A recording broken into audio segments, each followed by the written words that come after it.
Welcome everybody to another episode of the Haunted Vermont podcast. My name is Paul Doski, and joining me are two members of the paranormal group, New England Paranormal Researchers, or ENPR for short. But joining me is Ryan and Tristen. So both of you, welcome aboard to the Haunted Vermont family bandwagon, I will say. Thank you for having us. Yeah, thanks. You're very welcome. So Ryan, we start off with you a little bit because I think I want to say you're mostly probably one of the head of the group kind of thing a little bit. Just right away, we were kind of going back and forth with the email. So anyway, talk to me about like who is the NEPR? Yeah, so we're from northern Vermont, and I started the group back in 2020 when I left a former group, and I just asked pretty much buddies, like, hey, you want to go to some cemeteries at night? And that's kind of how we got started. And Tristen is, what are you, Tristen? This is your second year with the team? Yeah, I've been in for a little bit, but I'm not in the old investigations. No. So we have the team has own job. Like, Tristen is very good with editing, going through the audio and everything. I'm, I guess, the leader. I find investigations. Kayla, she helps me with that. Devin is the skeptic of the group, so he kind of, when we go on investigations and something happens, he kind of brings us down to earth and makes us rethink things.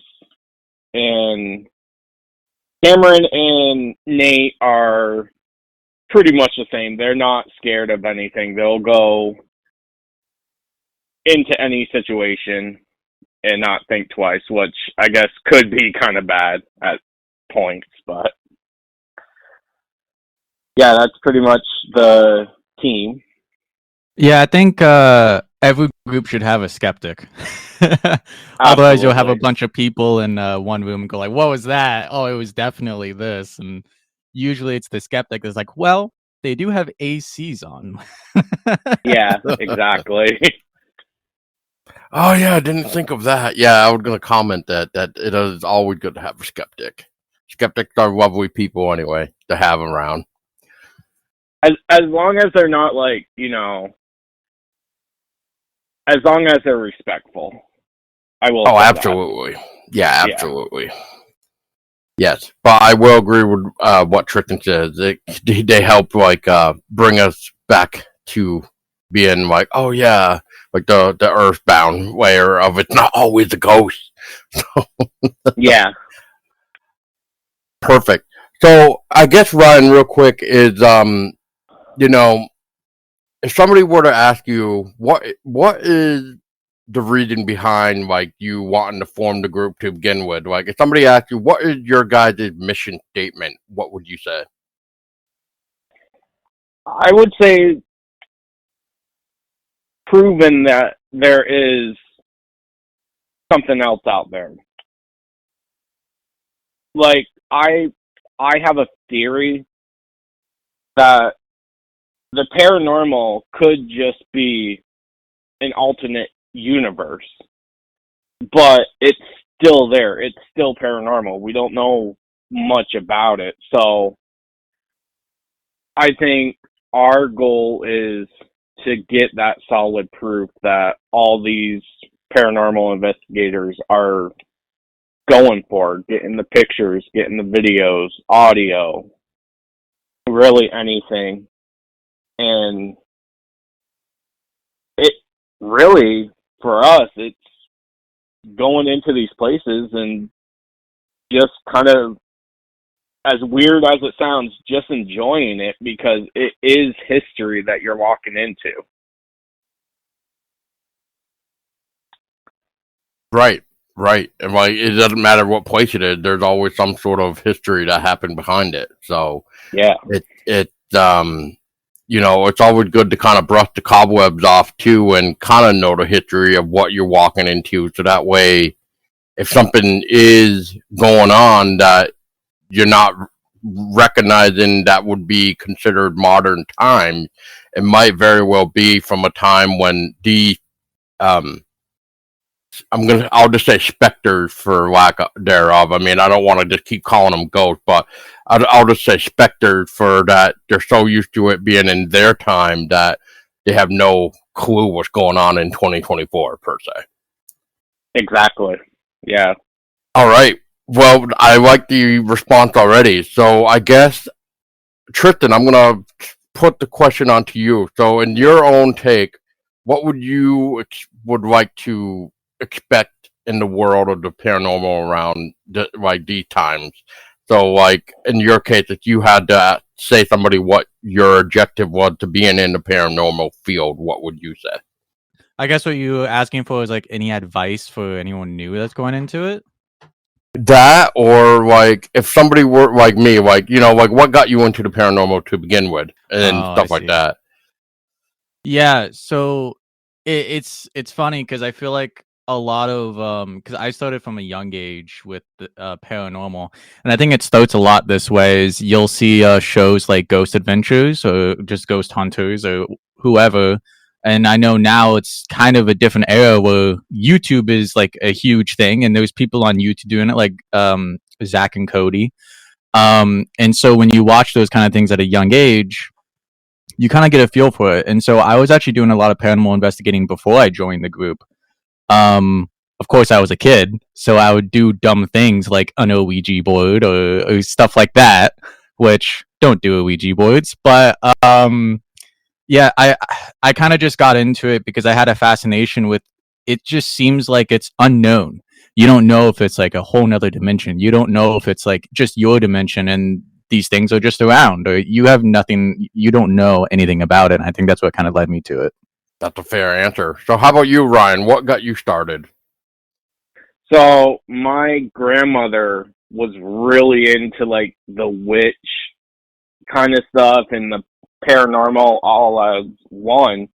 And I just remember like maybe I was 6, 7. The show Ghost Hunters came out, their original. I remember it was every Wednesday night we sat there and we watched it together. And actually, one of the episodes um, got me hooked, and it's Somewheres That We're Going this year. And ever since that episode, I've told myself I'm gonna do this. And my parents always make jokes like, you used to be scared of your own shadow, and now you're walking in a cemetery or a dark building at 3 a.m. I'm like, yeah. But I think it's when we do investigations, I don't know about Tristen or anyone else, but at least for me, you got that adrenaline feeling because you never know what's going to happen. And actually, a lot of times, nothing does. I mean, one of our investigation stuff, like a lot of stuff did happen, but yeah. I want to point out as well, my parents did the same exact thing. As a kid, I would have like night terrors, and so I just developed a lot of fears when I was a kid. Um, and now it's gotten to the point where we risk I guess we have a risk of bringing something back with us. And so, like where I live right now, it is haunted. So I'm just used to paranormal stuff. So when we were doing a Conjuring House investigation, my parents were like, "I can't believe you guys are gonna stay there overnight."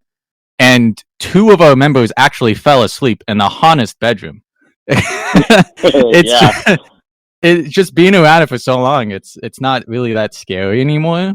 It's more like if you get threatened by a ghost or a spirit. When that happens to me, I want to stay there. I mean, respectfully, if they ask me to leave, I'm gonna leave. But like, I mean, there's a line between it being dangerous and it being just completely awesome. Yeah, definitely. I mean, there was an incident on our investigation that I think all of us got brought down to earth and were like, whoa, this is actually real. This actually can happen. And it happened to Cameron. And we were all worried, and we asked him if he wanted to leave, and he said no, he wanted to keep going. So there is definitely, for new people that want to get into the paranormal, there is the danger side of it that you gotta be mindful of. Indeed. And I will definitely agree with Tristen when he said don't mess with Ouija boards. So, yes. Yeah. Yes. Because I've had one experience myself, and then another time with some friends, and yeah, what to say, I wasn't part of that, but I was the one standing in the doorway watching as it all went on. And as soon as the skeptic let go of the board with his hand, or the eye with his hands, I was just like, well, here we go, already messed up. Yep. So yeah, that was interesting night, and it makes me wonder if that guy still was a skeptic from that.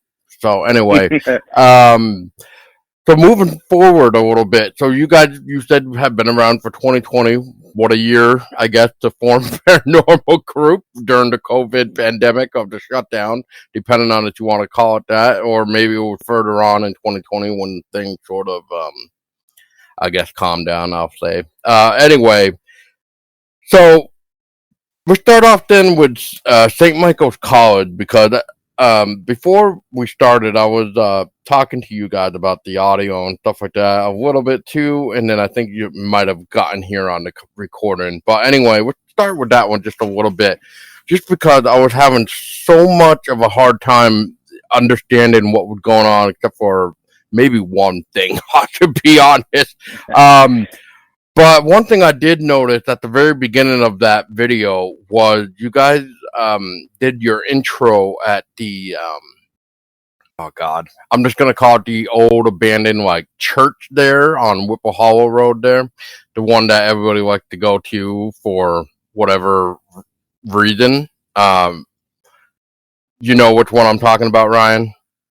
Are you talking about the one Right by Amia?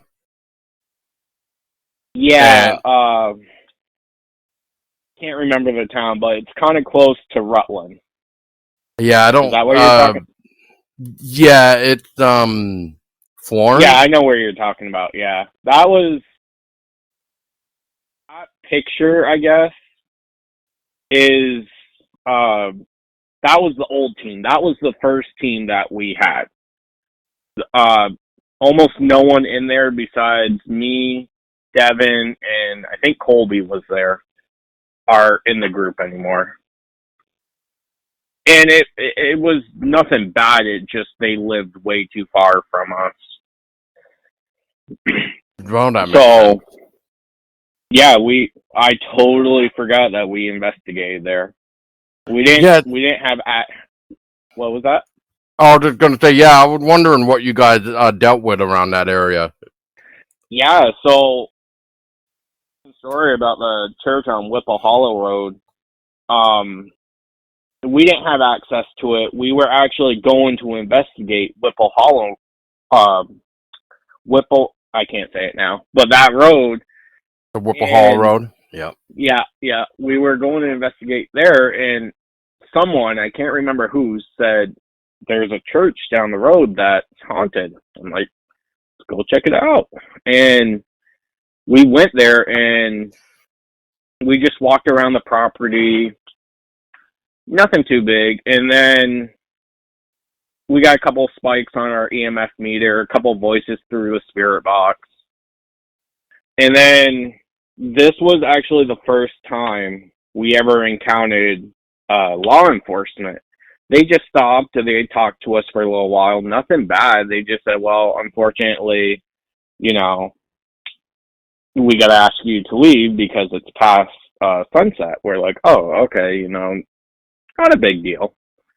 And we respected them and we left. But other than that, I can't really, off the top of my head, anything significant happening. I think maybe we heard footsteps in the building, but maybe that's who called the law enforcement on us. I don't know. But yeah. Yeah, I've been there a few times. So the reason why I ask is because out of the I'm just gonna say 6 times that I've been there, only twice have I had some interesting things happen. Where like I used to be in a band back in the day, and we took our photos there for like just the group photos and stuff. And during one of the nights of taking the photos, we almost heard like a female scream, like as if a female was dying. But we all kind of were like, "That's weird," and then we kind of remembered that there's an animal that can sound like it's, like it's a female dying. So we kind of all were just like, "Whatever, maybe it's some animal or something," or maybe somebody was actually screaming to death. I mean, I don't know, because that road is considered haunted as well, with a like a lady like a lady hitchhiker, I think, and stuff like that. So I mean, who knows anymore? Plus, you got that little swampy area that is also known for the ghostly voices over the water and stuff like that. So yeah, that Whipple Hollow is its own ghost town in a way. So it's a lovely little drive, though. The second and final thing that I ever encountered there was it was October 28th of 2011. Me and a couple friends wanted to drive around, and because it was close to Halloween, so we're just like, let's see if we can just go and catch some ghosts on photos or something or whatever. And so we stopped there. We didn't really get close to the building enough before one of us started to feel sick, which was me. For some reason, I started to feel sick when I got toward that building.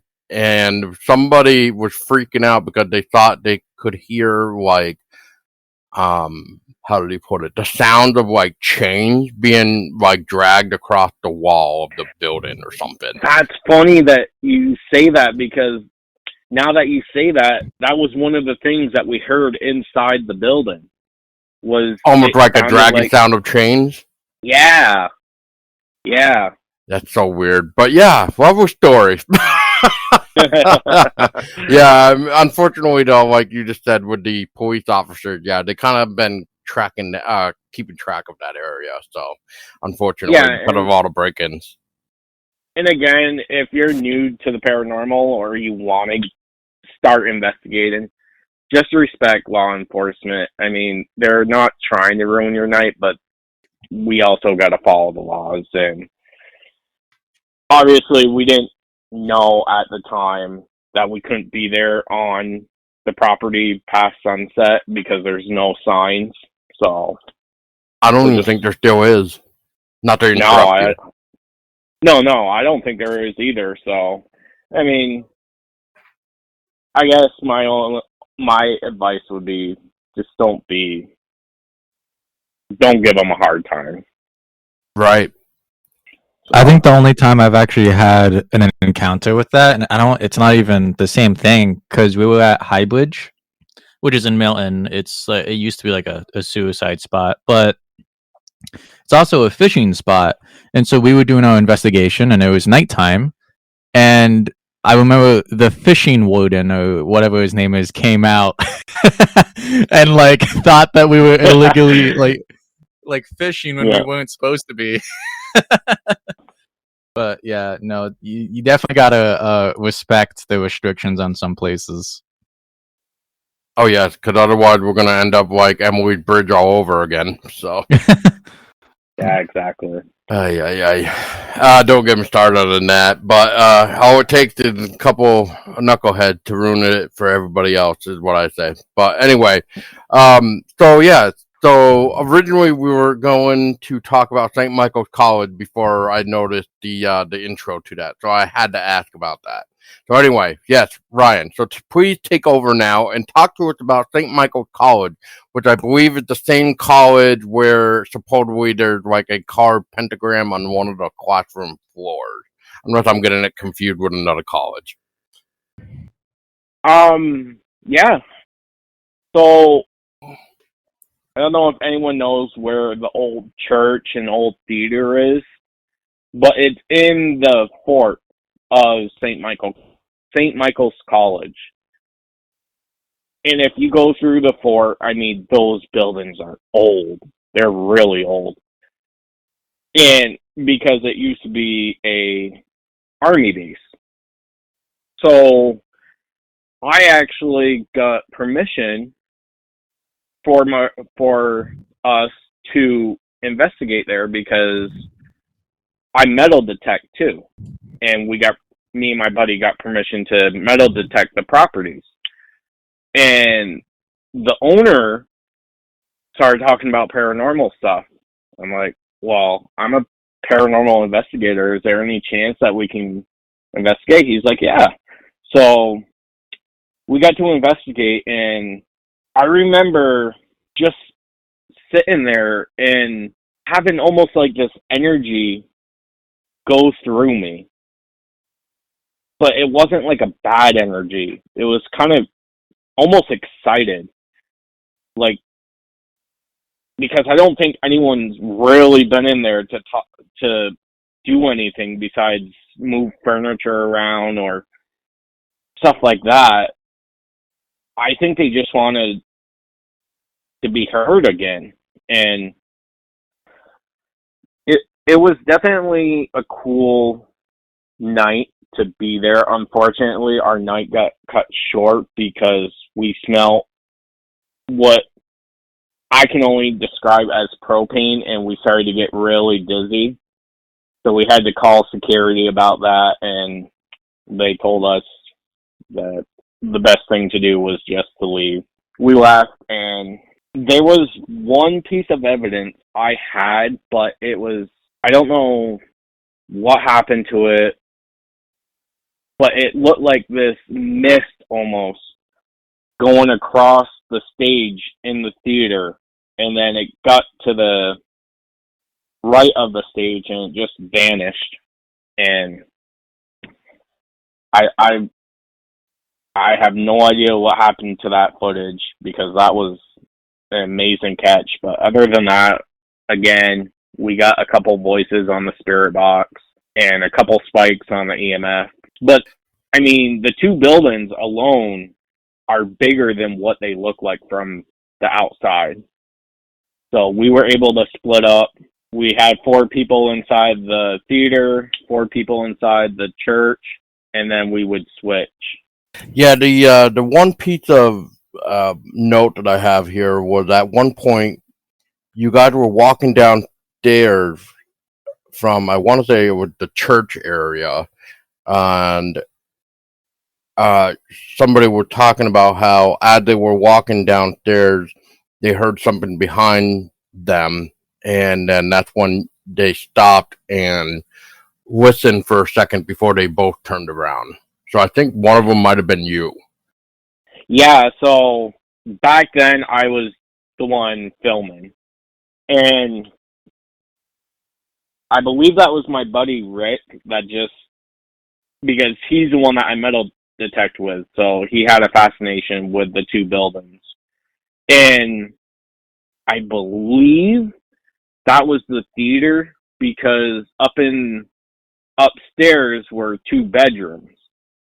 And the story goes that there was a fire there and there was a young nun, and she saved everyone that was in there, but she unfortunately passed away. So we were trying to make contact with her, and we have in the past before we actually got access into the buildings.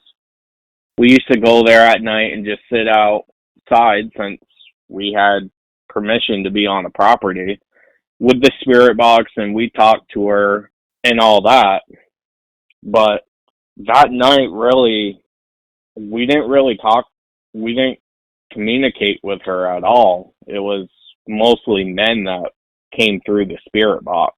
Like men as in like they work there kind of thing? Like, I don't know, like maybe volunteer janitors, some sort of, man, I can't even think of the word right now. Like, you know, like some sort of like teachers or something? Yeah, I can't be 100% sure. I guess what I was saying is that men voices, like, you can definitely tell it was more male than female voices coming through the spirit box. So, right. I don't really know. My guess would be definitely who worked there or someone that lived there, like the military. But yeah, other than that, I don't really know. I don't want to say it was kind of a letdown, because it wasn't. It was definitely an awesome experience to be able to investigate. It just, that particular night, we did not get a lot, and I kind of got more excited than what I should, I guess I could say. And that's one thing I'm learning still is don't get too excited. Don't expect, all this stuff is going to happen, because then nothing. Yeah, then you're going to be, then you'll just be walking away with disappointment, unfortunately, because you wanted something to happen. Yeah, I get it. Yeah. Yeah. So. Well, okay. I mean, we can do a little bit of some rundown then, so that way Tristen doesn't get bored just staring at us on mute all the time. So anyway, well, I wanted to point out something real quick. So when you guys were talking about St. Michael's College, Ryan said that he was metal detecting. I thought he was talking about another investigation, and I didn't know that this was even possible. But this man has been able to pull off going off metal detecting and getting a business inquiry out of it twice. I thought he only has done it once. That's right, yeah. Twice. So what would the other place then for metal detecting? Well, it was a recent investigation, the morgue. He was metal detecting, and there was an old property, and he wanted to go on the old property because there's probably some very cool valuables there. So he was speaking with the owner. Same thing. They happened to start talking about paranormal. Ryan, being him, completely nice and fun to talk to, he got us an investigation out of it. So yeah, no, that's crazy. I don't know how you're able to do that, but congrats. Perfect. That's always the best times, I swear. So I guess walk through me a little bit then, Brian, is so the next one, which is I'm just going to go by my notes now, so I don't know which timeline would which. But at one point, you guys did the Halloween special at the Wilson Castle. You sent me a video for the Halloween special part 3. And at one point, where you guys had the camera facing the main entrance, like right by the where you walk in, the stairs are there, and the fireplace is like right behind and stuff like that, just to try to give people an idea where we're talking here. Basically, like the main entrance, and you're pointing over by like the room that's right by the stairs there, where I don't know if they still do it, but last time I went to Wilson Castle, they had you sit down in this room to watch like a little video before you like went off and did the tour and stuff like that, which was interesting little video, not gonna lie. And anyway, so I don't know if I missed anything with this, but it almost sounded to me when I was watching and listening that something knocked over possibly, and there was almost like there was a sound of almost like a wind sound, where that's really interesting, as clearly nobody opened up a door. Where the camera was set up, there should not be any open windows or anything like that. So it was really interesting to almost hear like a almost like a wind effect. I'm just gonna say, because it was like a like, and then that was it, like almost like the sound of the wind. And then right at the end of the video, So I'm watching the video. As soon as you made that noise, I think it was like 35, 40 seconds in. I don't know if you picked up my reaction to it, but that kind of scared me because I had it blasting in my headphones. that's hilarious. Yeah, that's crazy. That's hilarious. No, I could not hear it. So, but at the end of the video, the one image that caught me was around the 6 minutes and 20-second mark. It looked like it was a fog or mist. It was behind the door on the left hand side of it. So I guess, talk to me about your Halloween special, and then when you get to that particular part that you want. So did it sound like something did knock over in the wind, or am I also just missing something else? No, you definitely heard what sounded like wind and something knocked over. And I just want to point out, back then, like I said, I was doing all the editing, and I didn't have the techniques like Tristen does to be able to point out those little things. So I just kind of left it and let the viewers decide if there's something there. So I'm listening to it back. Before, you can hear you guys talking very, very faintly, but the noise that you guys are talking about is way louder than your guys' like conversation. So it's almost like it happened closer to the camera than where you guys were at. Yeah, like something following us. Because I think, if I know, we did set up a camera facing the entrance. Behind the camera was the room that we set up base in, but it was down a hallway, the back room. Not the not the one with the very old the kitchen. record player. The kitchen. I get, you know exactly where I'm talking about. So, I mean, that's kind of down the hallway.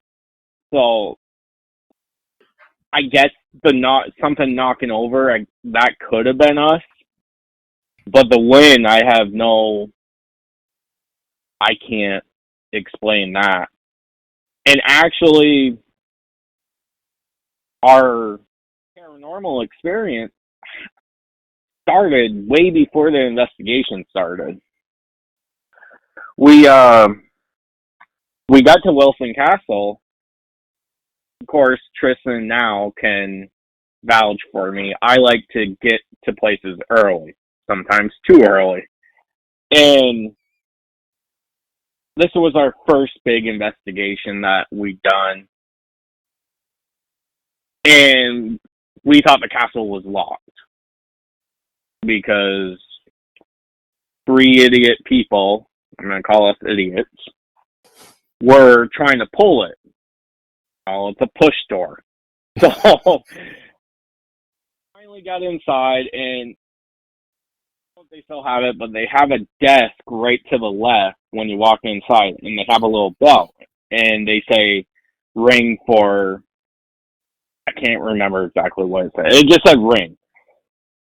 And we're standing there, ring the bell, and we heard what sounded like a little girl and a mother, or at least a little kid and a mother upstairs. We're like, oh, they're still on a day tour. We'll just wait here. Well, then I think it was Devin rang the bell again, and I can't remember his name, the owner. Denise? Andy? Not Denise. Andy. Andy came out from the back room. It's like, hey guys, sorry we kept you waiting. And I just remember looking at him and was like, "Who's upstairs?"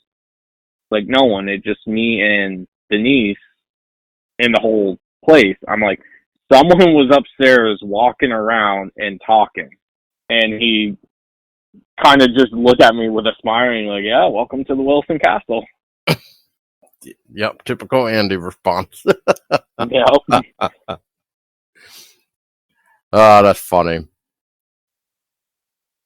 So I guess real quick is like, so besides that and stuff, did you guys happen to run into possibly the colonel like in the kitchen area while you said that's where you set up base? So from what I've recently discovered, it sounds like the colonel like to hang out around the kitchen. So did you not like have anything happen around the kitchen area? I've never heard that story. But it's funny because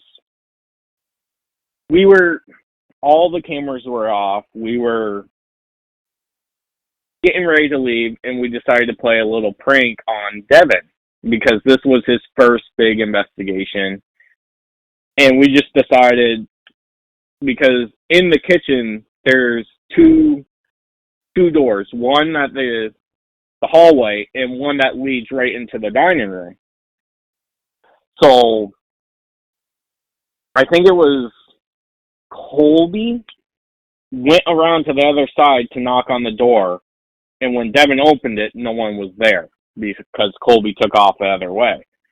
Well, we came back, we told him it was a joke, and then all of a sudden we heard knocking again.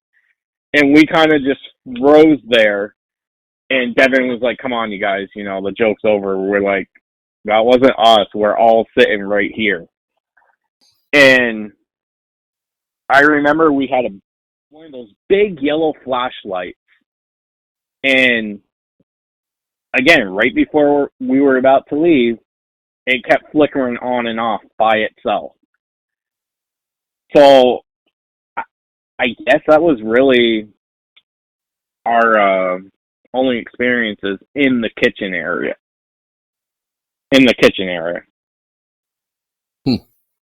So you guys didn't have like the old bell ringing or anything like that? Interesting. Or the kitchen bell ringing, yeah. Yeah, he did mention that, but we didn't hear anything. Mm-hmm. I guess one of the big things that happened was we were walking out from the kitchen area, and we got to where the stairs are, and if you look to the left, you got the patio area. And I remember being like, "What is that?" And it looked like a shadow walking around on the patio. And I don't know if Tristen knows, but I'm sure you know, that patio sits up high. And it was completely dark out. And there's no way anyone would be able to go on the patio without us knowing. Right, too much noise. And not only that, someone brought up the fact it could have been a car headlight. Well, the Wilson Castle sits back far enough from the road, and that road isn't traveled like a main road. No, but I think they were trying to maybe point out like the that little parking lot area that Wilson Castle does have, and sometimes like Denise or Andy, somebody will kind of drive up to the castle and park on the side near the castle. So maybe that's what they were trying to say. But as far as you going, yeah. But as far as you saying where the main traffic is, I completely agree. That is way too far off where you can hear the cars, but they're very faint.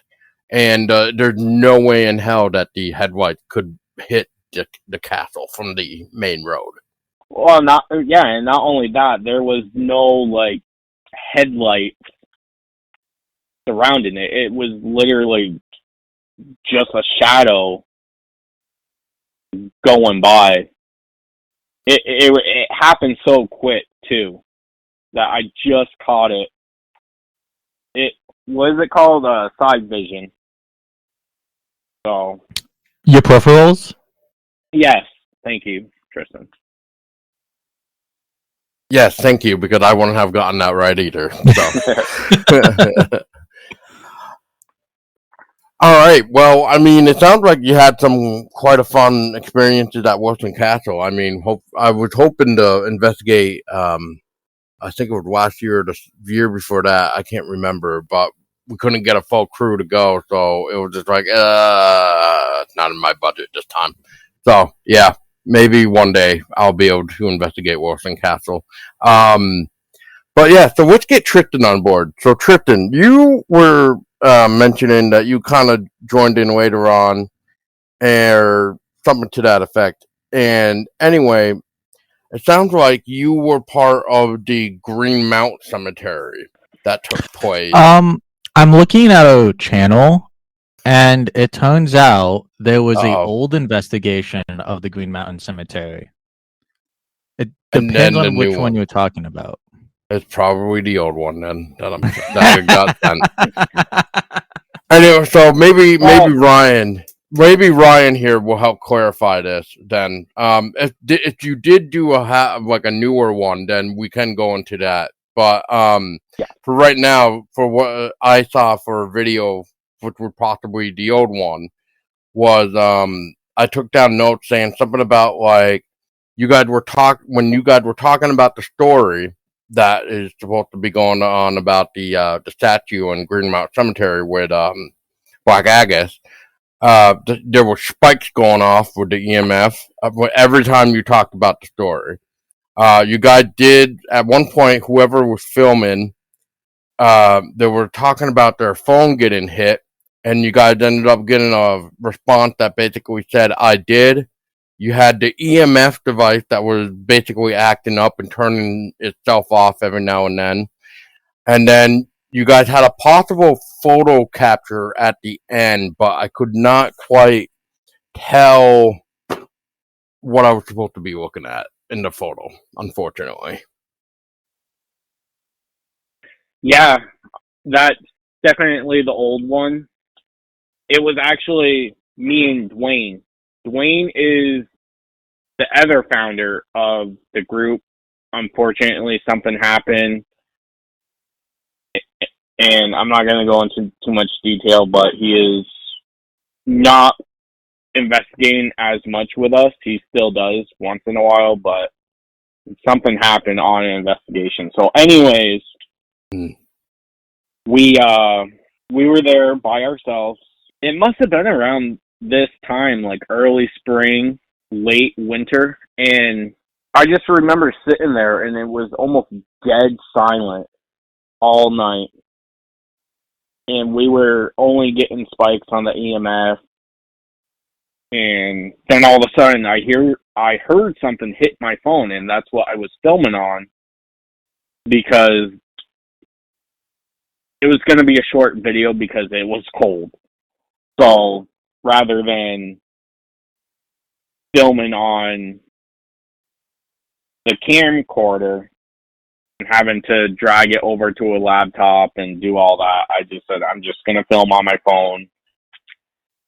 And I heard it hit my phone. I heard something hit my phone. And I told Dwayne, and then that's when all the activity really started.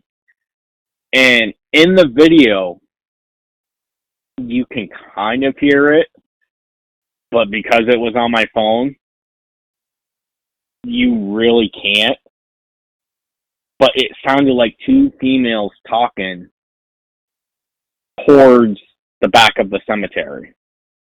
Or, excuse me, the front of the cemetery.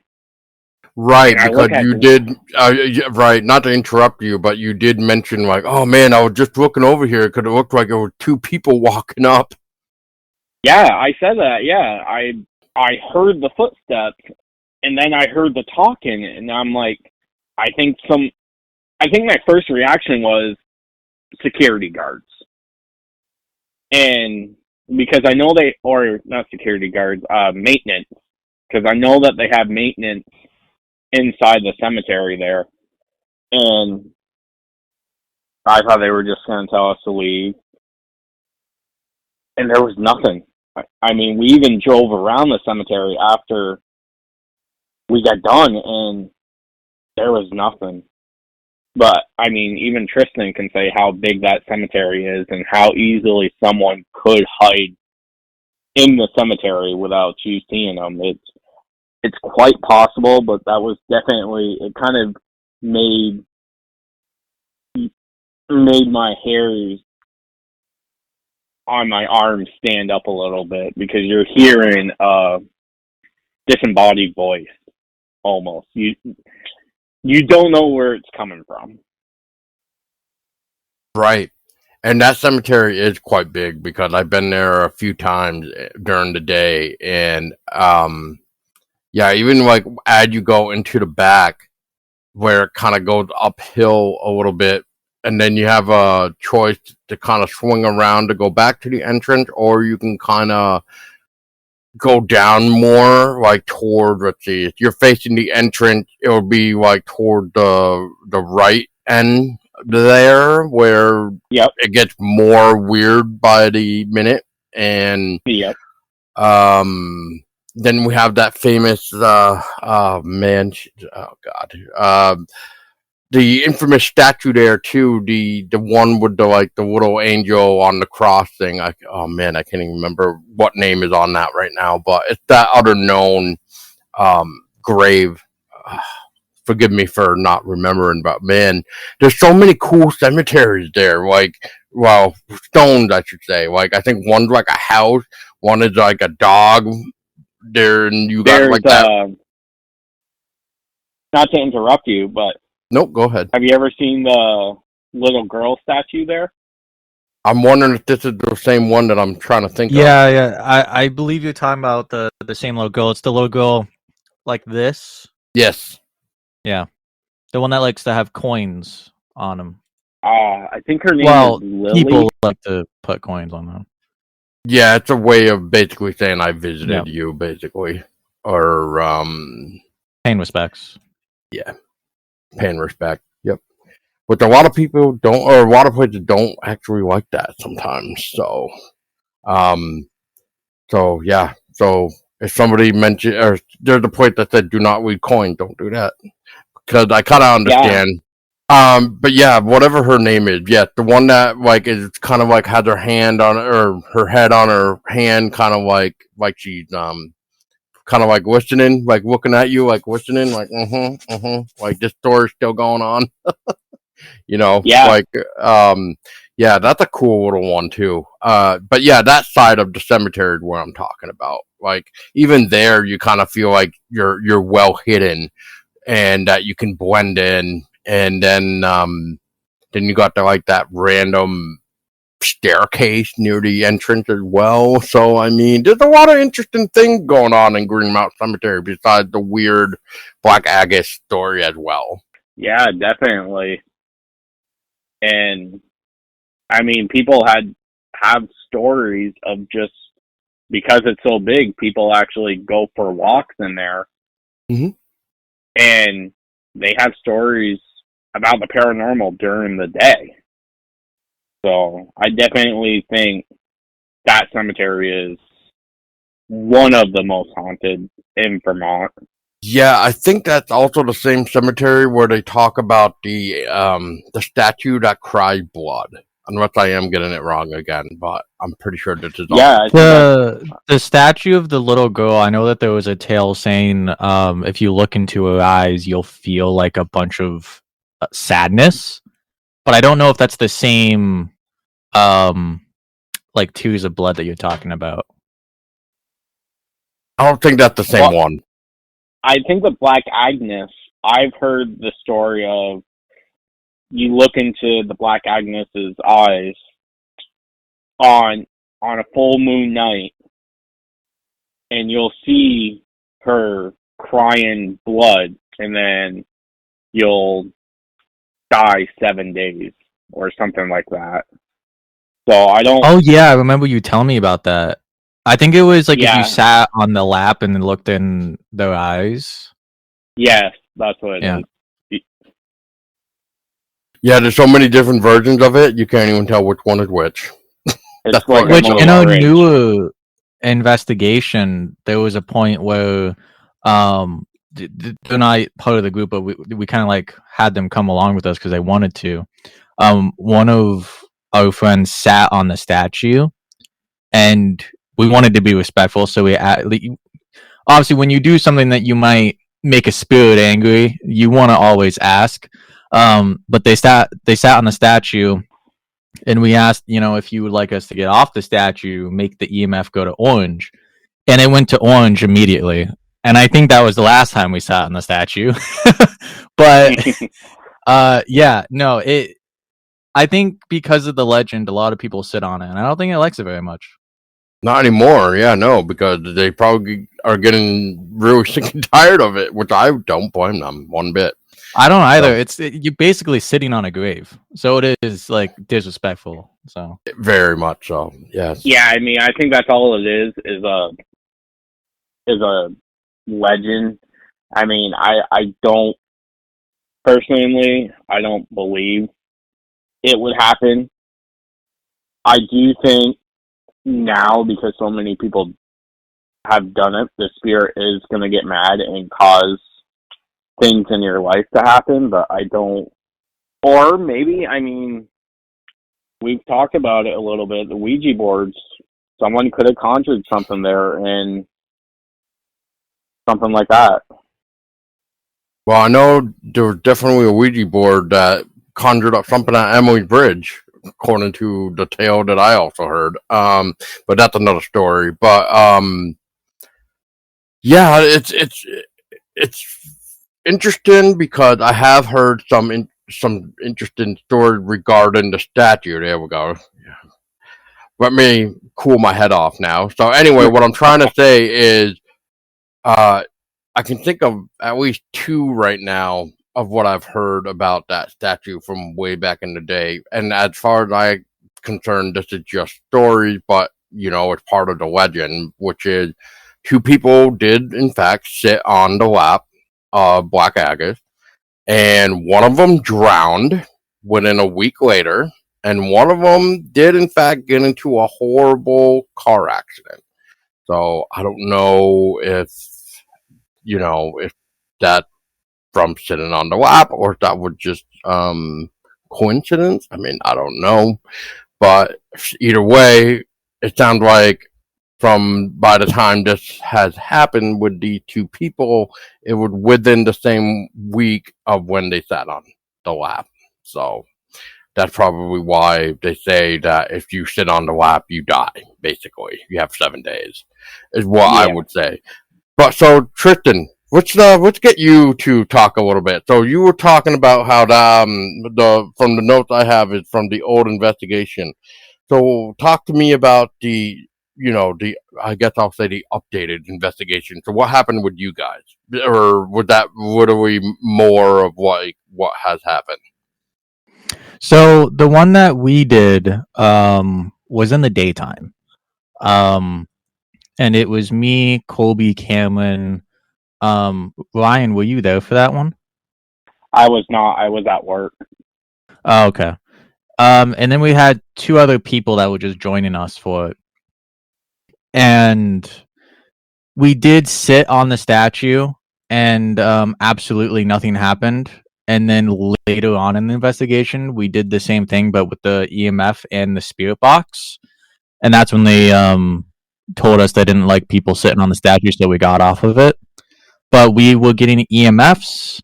There were points where we actually saw someone in the trees, which obviously could just be a person.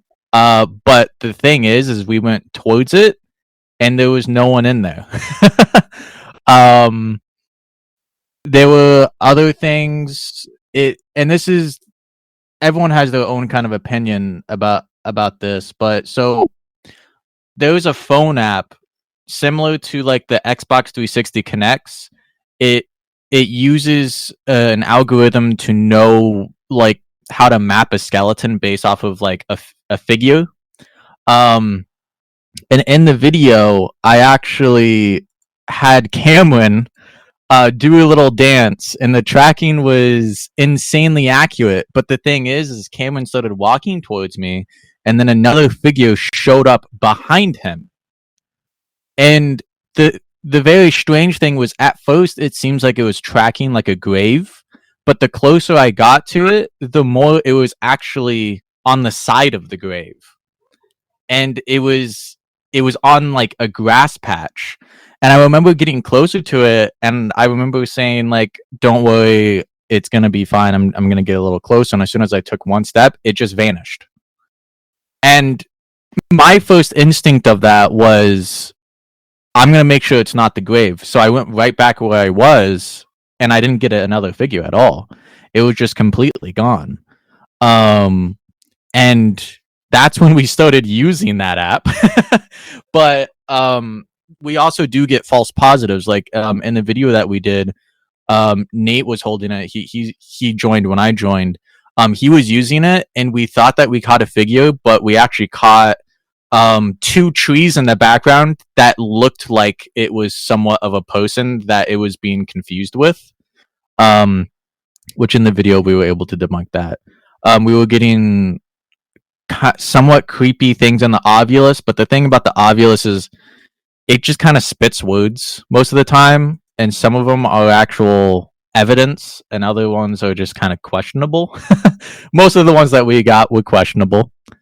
But that was pretty much it. It wasn't that it wasn't too eventful. There were some EMF spikes, some EVPs, but this was before I knew how to actually take the clip and enhance the audio frequencies.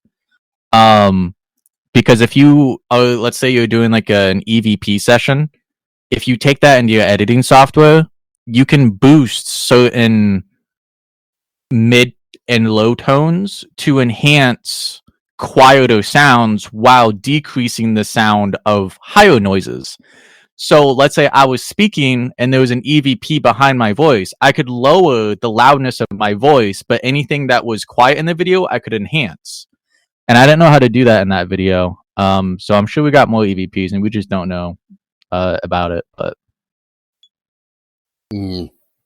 Yeah, I know that feeling with like Emily Bridge when we went there a long time ago.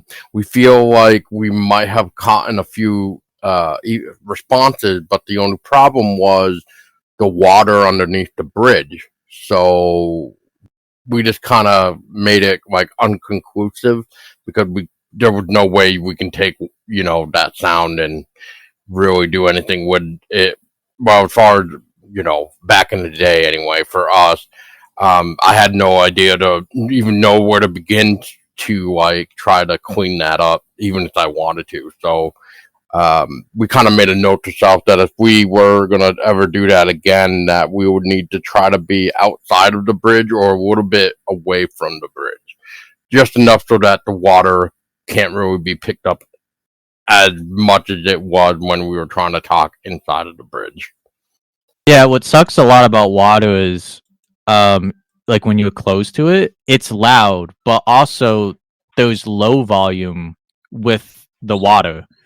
And so you can't really enhance anything when there's like either like a static noise or water, that kind of stuff. Which completely the noise pollution really completely ruins EVPs. Yeah, it sucks. But one thing that we did capture on Emily Bridge, which I think I saw you guys do that. I don't know once again if that was newer or older, but I did see something about Emily Bridge. But just real quick, so when we went there on a July 3rd night of 2012, I think it was, and we ended up seeing our breath, and we even pulled out the weather app, and it was basically at a degree which I can't even remember right now off the top of my head, which is sad. But basically, it was at a degree where you should not be seeing your breath at all. And so I looked it up of like, what is the temperature that has to be, like, what is the temperature needed to be able to see your own breath?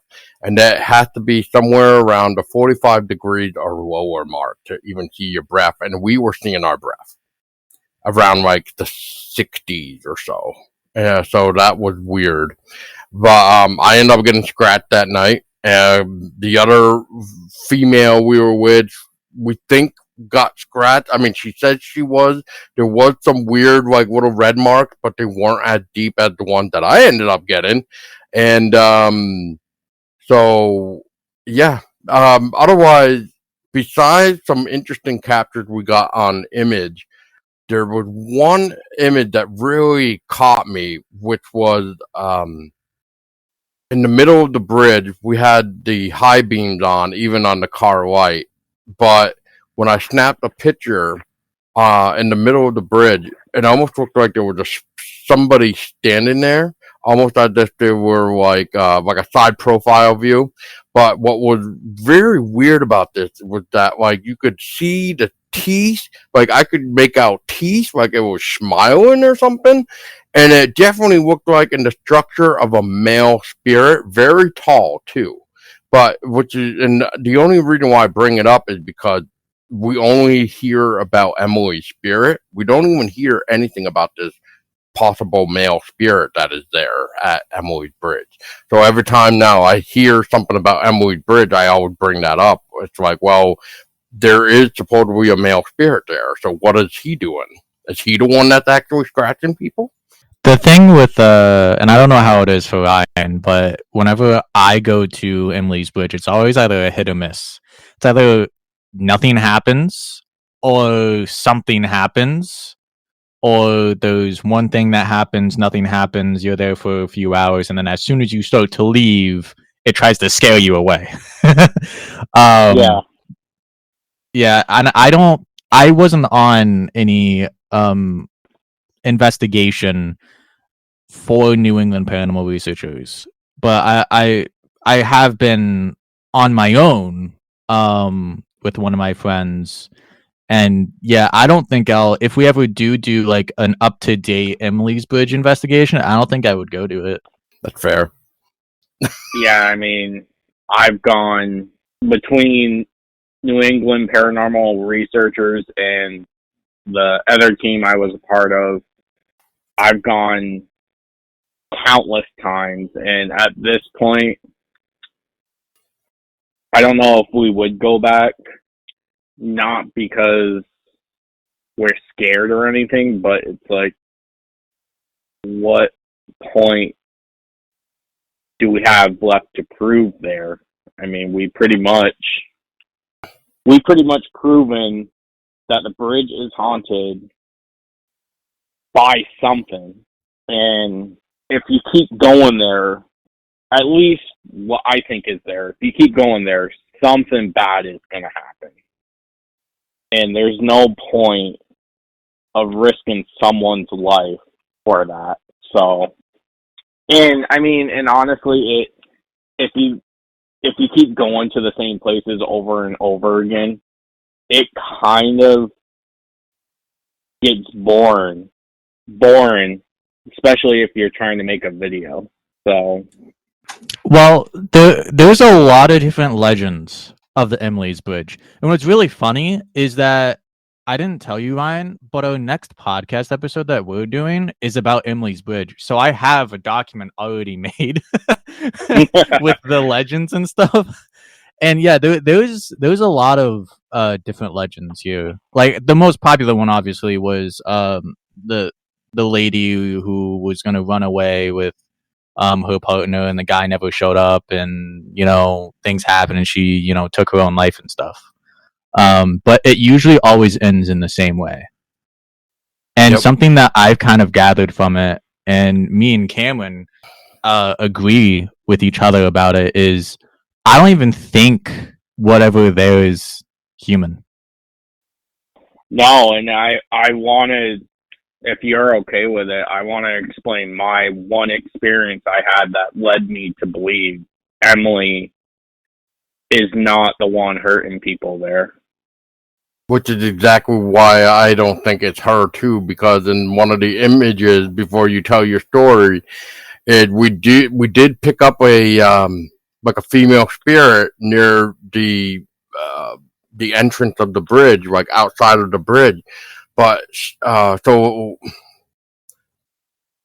if you're looking at the bridge, if you go across from the bridge from the main road, I'll say, so you're like on that the other side where there's like a little small parking space or whatever. Yep.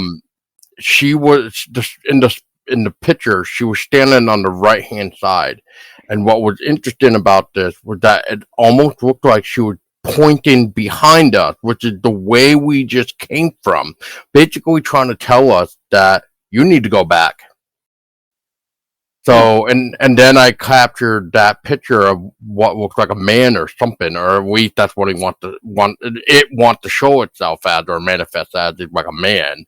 But yeah, that's why I'm wondering if it's not her, if it's whoever this guy is.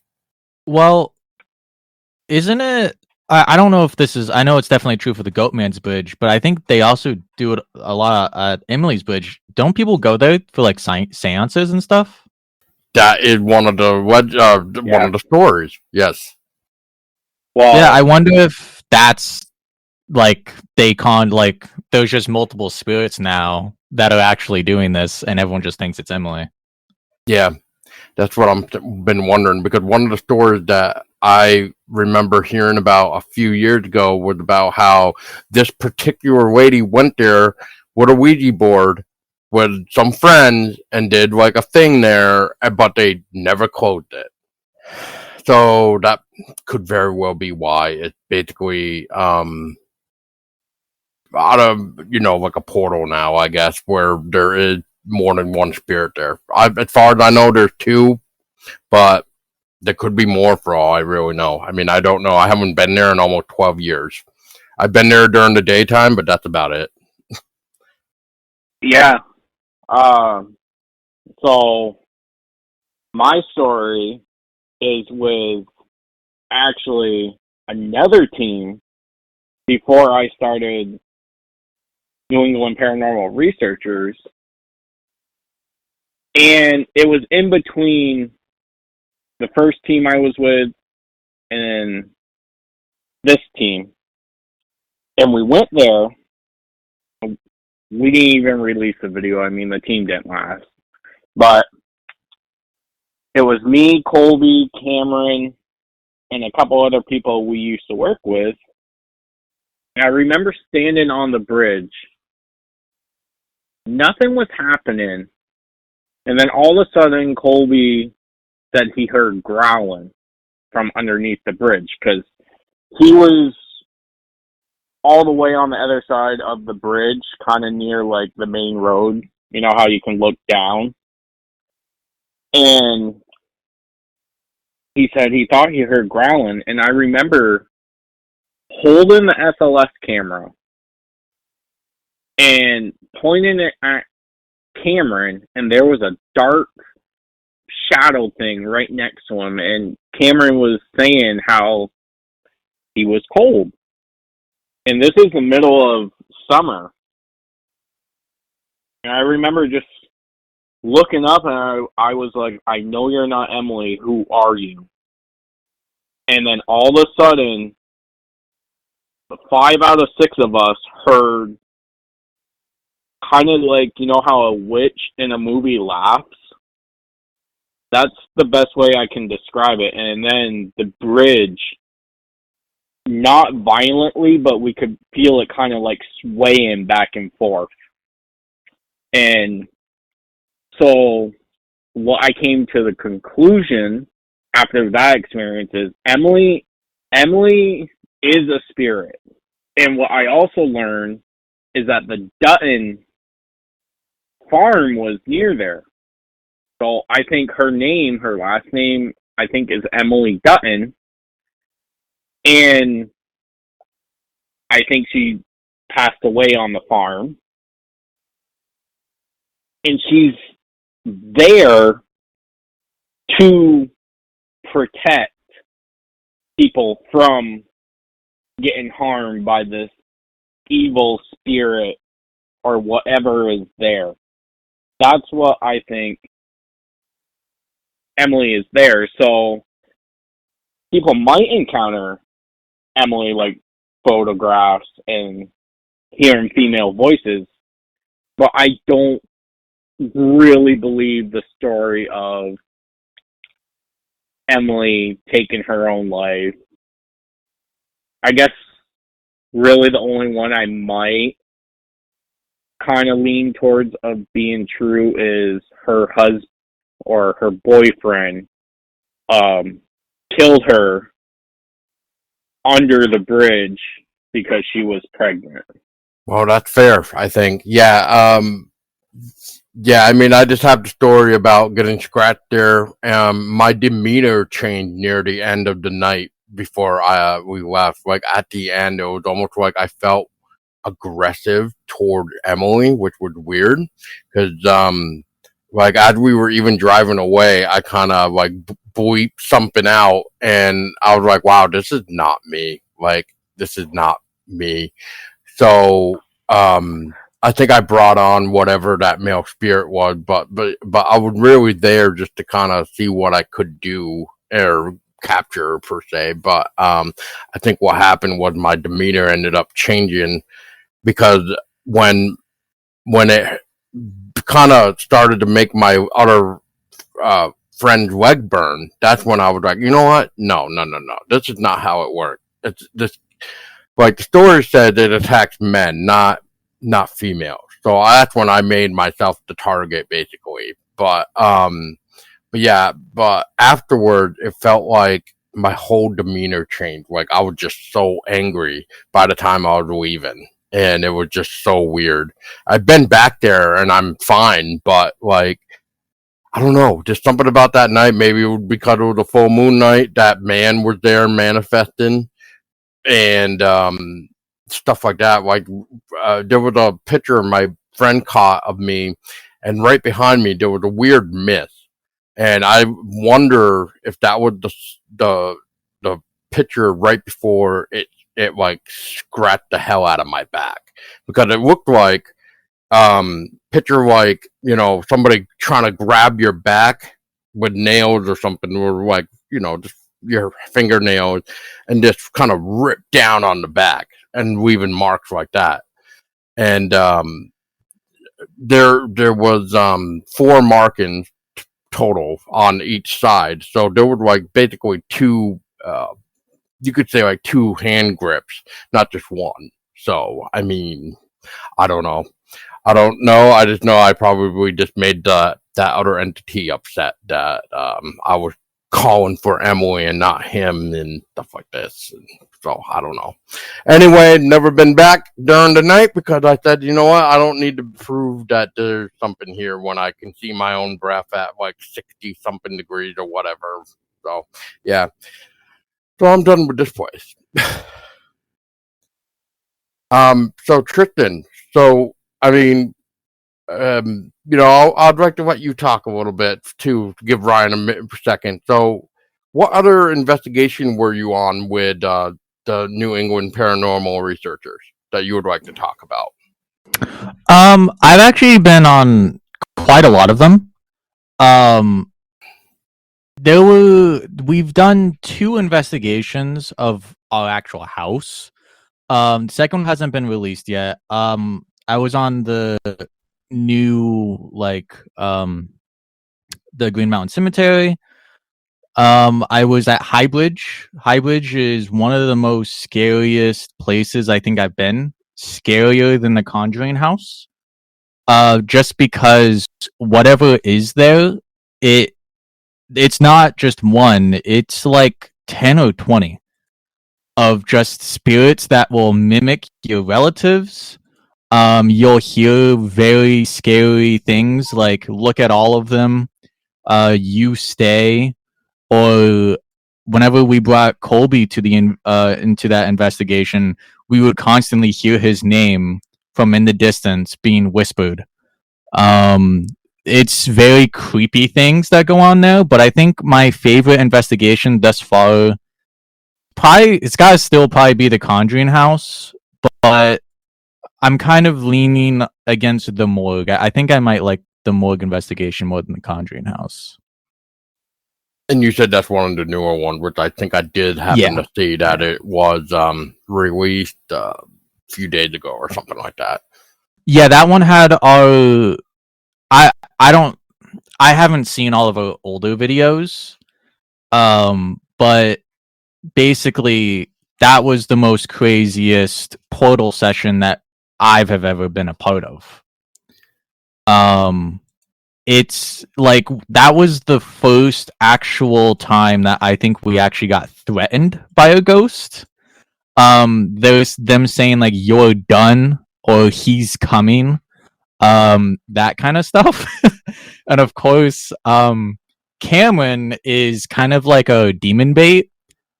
He doesn't have an issue with antagonizing the ghost, and so he kind of antagonized it. And yeah, he was the one that was threatened.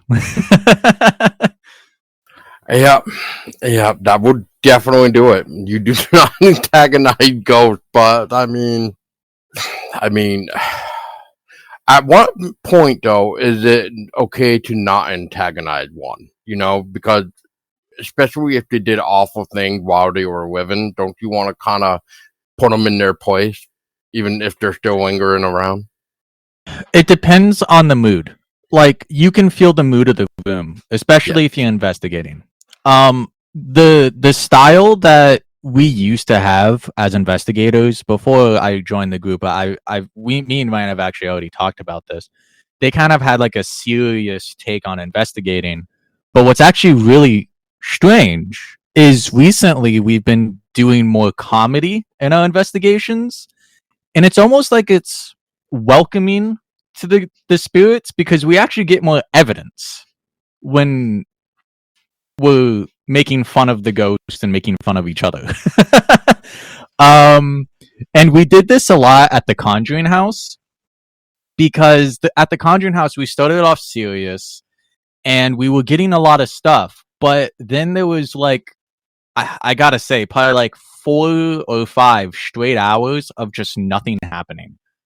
And I remember I intentionally don't tell the ghosts that our phones and cameras can pick up EVPs. And I remember it being like 5 a.m. and we were still at the Conjuring House. And I said, by the way, all of our equipment, like phones and cameras, can pick up EVPs. And after I said that, the house was starting to come alive.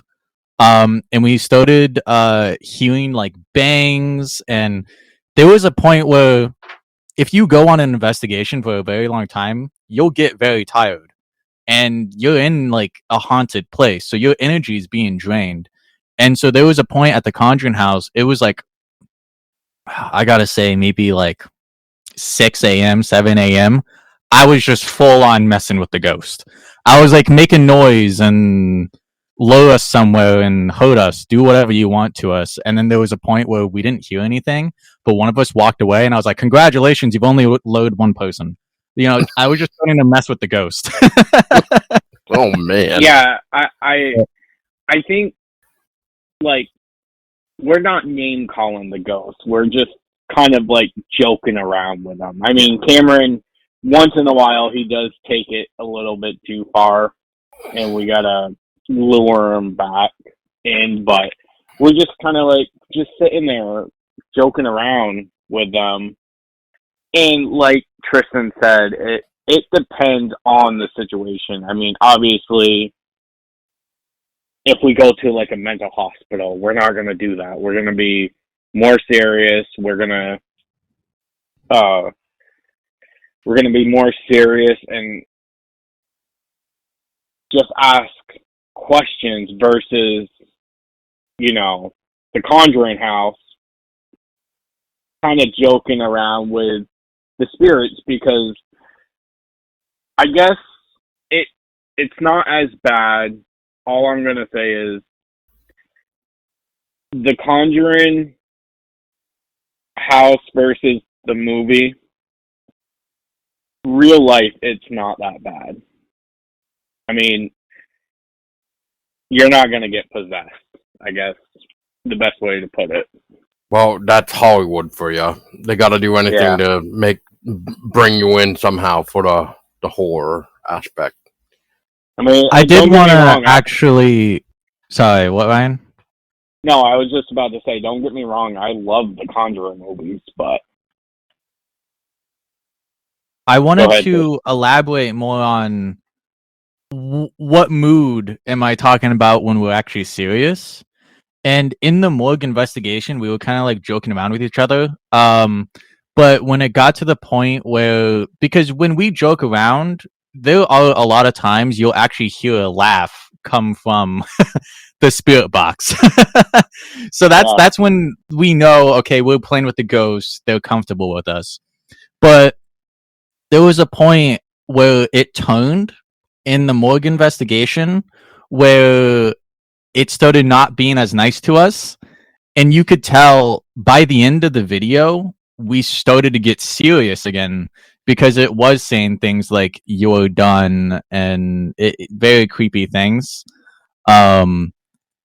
And we actually it and this is what I mean again by the obvious turning from spewing out words to becoming evidence, because whenever it said he's coming, we got on the ovulus saying arrived, and then Cameron started feeling a pain in his chest. And then there was at one point, you joked, Ryan, saying, "Hey, doctor, we need you." And there was a female voice that came from the spirit box saying, "Done." And we were like, "Oh, are they done talking to us?" And Cam was like, "No, I have a done having a pain in my chest." So, like, there's like definitely some more aggressive spirits, and then other spirits that are okay with being joked around with. But we never disrespect ghosts. I guess that's where we draw the line. Right, you're keeping it in the fine line of just like respectful joking and trying to be serious. Like you said, you're playing off the mood of what it's given off, the building, room, whatever. Yeah, definitely. I mean, if someone has like something demonic in their house or building, we're not going to go in there and try to joke with it, even though I feel like the one person that would be Nate. But we're not. I gotta cut you off real quick, because I gotta give some credit to Nate. He's got some balls. Like, there was a moment where in the morgue investigation, when the ghost was saying things like "you're done" or "he's coming," there was a point where it turned into a demon voice and it said "regret," and Nate went right up to the spirit box and was like, "Huh? What'd you say?" And we're like, "Nate, you gotta stop." I'm like, "What are you doing? You're gonna get us killed." Yeah, but yeah. So it definitely, like Tristen said, it depends on the situation. So in like even in graveyards, if they want to joke around, or a lot of times spirits just want to be heard, and we're trying to give them a voice, pretty much. So if it makes them more comfortable to be joking around, we're gonna do that. Yeah, they might not even be used to that, to be honest. It's like, oh, this is different. Yeah, exactly. I mean, I think that's why at the Conjuring House or even the morgue investigation, they're like, well, wait a minute, what are we supposed to do? We're used to people coming in here being so serious and kind of demanding, and now these people are here joking around with us. What are we supposed to do? And then things started to happen for us because they wanted to communicate and kind of joke around with us. Yeah, I mean, it's working. That way of investigating is kind of dangerous, I will say, because you need someone there, and that's why we kind of got Devin, the skeptic. You need someone there that is going to be serious and kind of watch us, because something could sneak in. So, and what I mean by that is something, an evil spirit, pretty much. So you need someone there that's not really joking, in case something Basically, happens. observing the situation so that way they can Yeah, kind of get you out in time. Yeah. yeah, but I mean, so far we haven't had no issues. I guess the biggest issue was at the morgue cemetery when all of a sudden, like Tristen said, it did a complete 180 and it started talking, all this creepy stuff to us. But as you saw in the video, that's when we got serious and like, all right, we're done. Right. Yeah. So, All right. Well, I guess I mean we can wrap it up here for now, and basically just I don't know, like, is there any type of closing comment that you would like to throw out to those that are listening, whether it being like skeptical or people who are trying to still consider to start up a group, or something like what, like, I guess for this is year 4 now, so like if anybody wanted to watch your video per se, how can people watch your video? If people wanted to reach out to you, they're like, I don't know, do you guys have like a social media? Do you guys post anywhere? So, yeah, go ahead. well, Tristan. well, first of all, a word of advice to anyone is I would say just try. Just at one point, just try to like be kind of humorous, because whenever you do, it's not like you're demanding questions from the ghost. It's more like you're inviting them. Sorry. And in terms of social media, we're on YouTube, Instagram, Twitter, TikTok, and we're coming out with our new website and merch. And then we have our own podcast, and I'm currently running all of those while we're getting investigations planned and stuff. But always take precautions as well when you're investigating. There was a point when we were doing, and we never actually uploaded this video, but what was it? It was like, the Jameson's house. Oh yeah. The owners told us to go in one by one. And we did. And one of us did, and lasted way longer than we thought. But you shouldn't do that. I guess my only advice is, if you want to do this seriously, as I've learned, and I'm sure every other team has learned, you're going to spend a lot of money doing this kind of thing.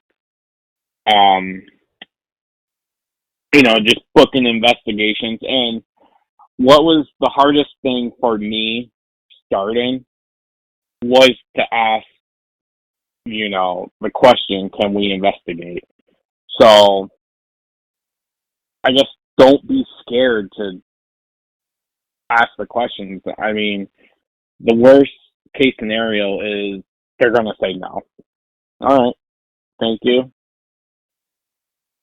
So yeah, and there's certain things, like when we did get that opportunity to go to the Conjuring House, I was like, this is perfect, because then we could like do the Conjuring House, make it like one of our best videos, and then we could go, around town and say, hey, this is what we kind of do. And I heard this is what's happening with your place. Would you like us to come in and, we'll do it for free or whatever, that kind of thing. Yeah, I'm sorry for interrupting you, Tristen. That's another thing. We do not charge for investigations. I had people offer me money for investigations. I refuse to take any kind of money or payment. I don't think that's right. Just because if a homeowner is calling you, or a business owner is calling you to do an investigation, it's because they're in a time of need. They need your help. They need answers. So I don't feel it's right to be charging someone money, even though people say, well, you drove 5 hours here, here's $100. No. I'm helping you out in your time of need. Well, I know a lot of people would consider it like a donation per se, like you know, like I want to do it because you're donating your time or something like that. I know with investigators, it's not technically a job because we're obviously doing it on our own time, like you have basically mentioned, and but yeah, maybe that person does feel bad because you know you are taking 5 hours to drive there. So yeah, and nowadays with gas being whatever time frame you want to say this video is or podcast is, depending on the price range. I mean, yeah, I mean it gets quite expensive quite quick. So I mean, but I mean, you know, you can refuse it, and you know that is completely okay. Otherwise, if you want to take it like a donation, that's always good too. I mean, look at Wilson Castle; they take donations all the time. I mean, they charge for their investigations too, which a lot of places now do, unfortunately. And sometimes some are more pricier than others, depending on. Oh yeah, no, I know, yeah, yeah. So yeah. Well, you also have to take into account all the equipment. It's very expensive, and it's actually easier to just learn how to make a motion detector. And then I can buy this little speaker and put it inside here and then just program it so it plays a noise whenever the motion detector goes off. You know what I mean? Or attach a light to it. You know, it's actually easier to do. Not easier, it's harder, but it's more beneficial to do it that way. It's way cheaper, way cheaper. Yeah, that's what I was more leaning towards, is the equipment. I mean, if you don't know, and luckily we have Tristen and Cameron that are really good at making stuff. If you don't have that, you're going to be spending, I don't even know, probably over $1,000. I mean, I don't even know how much. Way more than that.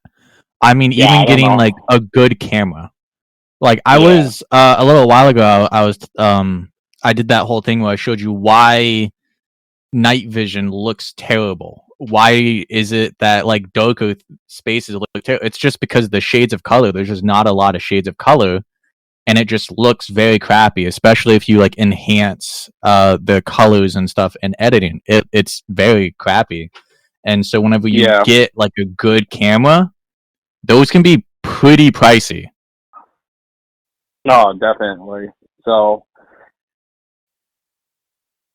yeah, I guess that would be my only advice wrapping it up is, if you're going to take it seriously, get ready to spend some money, not only on investigations, because like we mentioned, a lot of these places are charging people now to investigate, but also on equipment that even the basic equipment that you'll need. I mean, I think the EVP, the voice recorder that I got is like $50, and it's not even one of the best ones. I mean, I forgot, but you also have to learn how to buy things, which sounds really weird, but they could be selling a camera with night vision for $300, and you could find that same camera on Amazon for $80. Yeah. But the only reason why it's so much is because it's on a website that's for ghost hunting. And so if people think that if they want to go ghost hunting, they'll just go to this website and buy a bunch of stuff. But you should do your research on some of the equipment, because you could find a lot of other cheaper things that actually look way better. Yeah. Yep. Shopping around like that is the best friend you'll ever get. So yeah. So I know, Tristen, you were talking about some of the platforms that you guys are on, but I did not hear a handle or something. Yeah. So we always just go by New England Paranormal Researchers. Any one of our videos in the description, you have everything that you need. But the only other thing that we go by is NEPR crew. Sometimes it's NEPR_crew. But for example, our YouTube is New England Paranormal Researchers. Our podcast is on all of your podcast sites, Spotify, Apple Podcasts, all that. It's called Legends. We have a free Patreon, which I didn't even talk about this. I'm surprised I didn't even talk about this. A lot of people say I go ghost hunting and nothing happens, but when I watch a video, they get everything. Well, that's because when you go on an investigation and you don't get anything, you're not going to upload the investigation and you're going to edit out all of the super boring parts. So we actually have a Patreon that is completely free where you can see all of our full-length investigations and you can dissect it yourself so you know we're not faking anything. Our Instagram is NEPR_crew. Our Facebook is just New England Paranormal Researchers. Our TikTok is NEPR_crew_official. Someone already took the name. Don't blame me. And then our Twitter is at NEPR_crew. All right. Well, there you go. You heard it from Tristen's mouth himself. Well, gentlemen, it was a pleasure. I mean, I hope you guys, have more future success in the upcoming investigation that you are going to be diving into. Which, I guess, for little closer, if you can, is there one investigation that is coming up that you can share, just for a little taste of what's to come for you guys? Should I do it, Tristen? Like, I'm on the edge of my seat. I really want. I really want to announce it. I feel the same way. The thing is that the only other investigation, it's not even like as big, and we only have like that one huge one planned for. It's up to you if you want to say it. I mean, we have 4 investigations planned for summer. I'm talking about the big one, though. But the big one. Oh, you don't have to say the big one if you don't want to. No, I've been holding on, and I feel like this is the perfect time. We don't have a set date yet because we still gotta finalize everything, but we are actually going to Louisville, Kentucky, to Waverly Hills Sanatorium. Yes. And that was when I mentioned Ghost Hunters earlier. That was the live episode. That's what made me want to do this. So we will be going there for our Halloween special this year. I wish you all the best of luck. Come back out alive and not insane. We will. We'll try. All right, gentlemen. Well, thank you so much for your time. And for everybody else listening that you stuck around, you guys deserve a cookie and some apple cider and whatever else you like. And on that note, remember to keep your eyes open because an apparition could appear in front of you.